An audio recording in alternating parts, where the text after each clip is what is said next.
বান্দা দুনিয়ার লাভ চাইছে, আমি তাকে দুনিয়ায় দেব, তবে মা নাশা, আমি যতটুকু চাইব ততটুকুই দেব।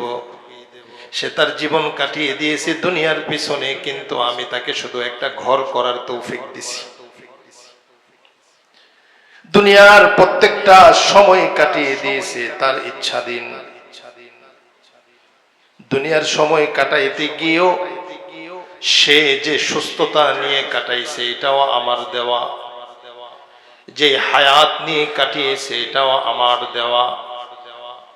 তার দুনিয়ার পুরা নিয়ামত যেগুলো, সবগুলো তার না, এগুলো আমি দিয়েছি। সুস্থতার নিয়ামত আমি দিয়েছি, এটা দিয়ে সে দুনিয়া তালাশ করছে। হায়াতের মতো নিয়ামত এটা আমি দিয়েছি, এটা দিয়ে সে দুনিয়া তালাশ করছে। দিনের মতো নিয়ামত এটা আমি দিয়েছি, এটা দিয়ে সে দুনিয়া তালাশ করছে। রাত্রির মতো নিয়ামত এটা আমি দিয়েছি, এটা দিয়ে শুধুই দুনিয়া, আখিরাতের কোনো চিন্তা নাই।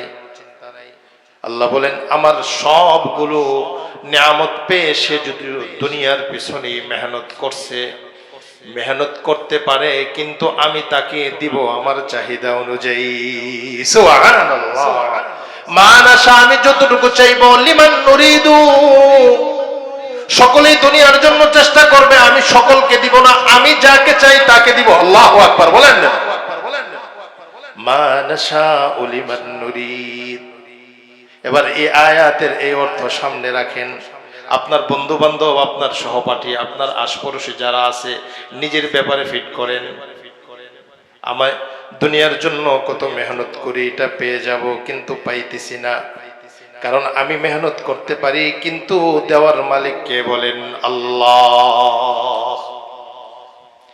যে একমাত্রই এই আয়াতের কয়েকটা ব্যাখ্যা, যে একমাত্রই দুনিয়া চা, আখিরাতের প্রতি তার কোনো আগ্রহ নেই, আখিরাতকে বিশ্বাসই করে না। নাউজুবিল্লাহ বলেন, নাউজুবিল্লাহ। তার অবস্থা কি হবে?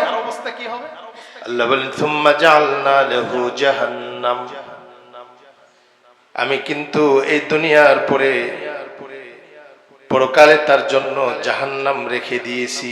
নাউজুবিল্লাহ।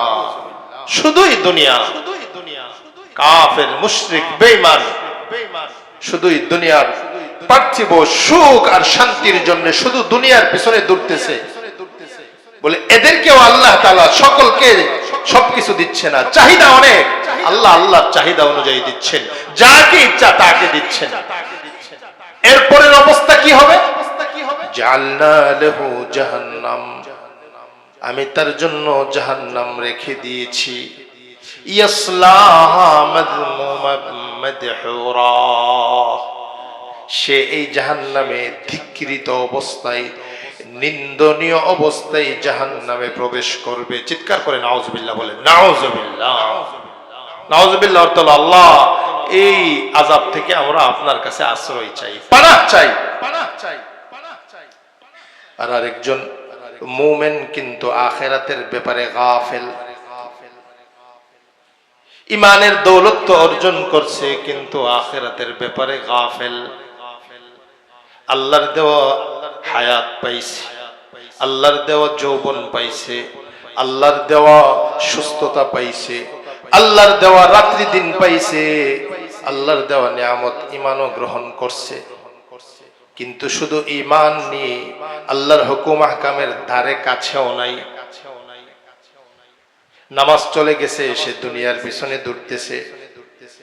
মাল তার হাতে আসছে, তার উপরে হজ ফরজ, সে দুনিয়ার পিছনে দৌড়তেছে।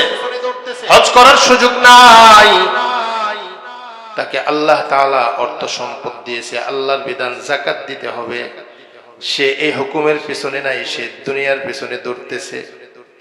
আল্লাহর হুকুম কোরবানি করতে হবে, সে কোরবানি করে নাই। এই সমস্ত বান্দা যারা যারা আখিরাত থেকে গাফেল, তাদের জন্য আল্লাহ সতর্ক করতেছে, তুমি শুধু দুনিয়া দুনিয়া নিয়ে ব্যস্ত। মনে রেখো, তুমি যতই চেষ্টা করো আমার চাহিদার বাহিরে তুমি কোনো কিছু পাইবা না। সুবহানাল্লাহ। তোমার অবস্থা কি হবে? তোমার জন্য জাহান্নাম রাখছি।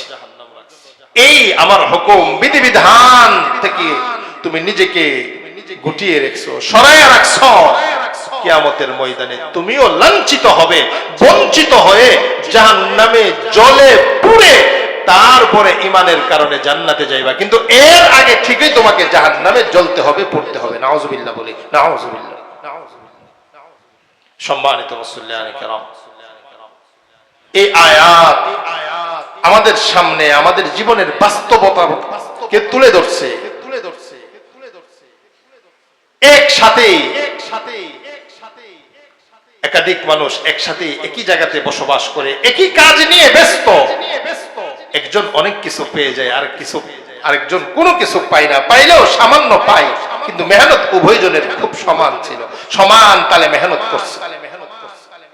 এজন্য আমাদেরকে এই ঈমান আনতে হবে, এই ঈমান আনতে হবে, পরিপূর্ণ ঈমানওয়ালা হতে হবে, যে আমরা দুনিয়ার পিছনে যতই দৌড়াদৌড়ি করি না কেন, রব যা বন্টন করে রেখেছে তার বাহিরে আমরা কোনো কিছু পাবো না। এই জন্য আমি দুনিয়ার পিছনে দৌড়া যেন আমার আখিরাত নষ্ট না হয়ে যায়। এমন না যে নামাজের জন্য 10 মিনিট সময় দিলে আমার দুনিয়া কমতি হয়ে যাবে।